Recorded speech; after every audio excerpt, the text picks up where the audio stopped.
kalantuag. Welcome na naman po dito sa aking munting channel. Rolece Pascua po ang inyong kalantuag. So sa araw po na to, magluluto po tayo ng isang simpleng merienda. Ito po ang cassava roll.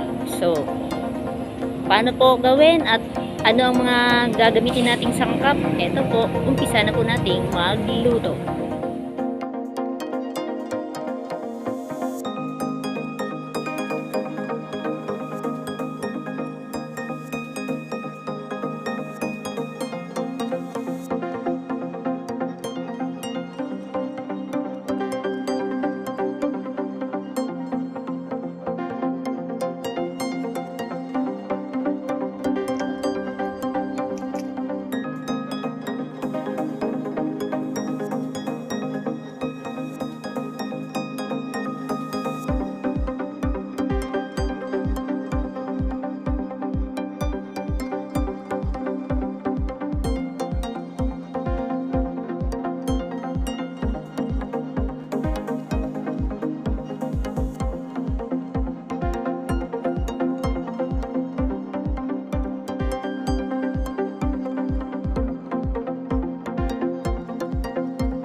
kalantuag, naluto na po natin ng isang masarap na merienda, ang ating cassava roll. So, kung nagustuhan niyo po ang aking video for today, huwag po kalimutang mag-subscribe, like, comment, share, at pakipindot na rin po ng pulang buton para muli po tayo magkikita sa next video na aking i-upload. Maraming salamat mga kalantuag at magandang kamerienda.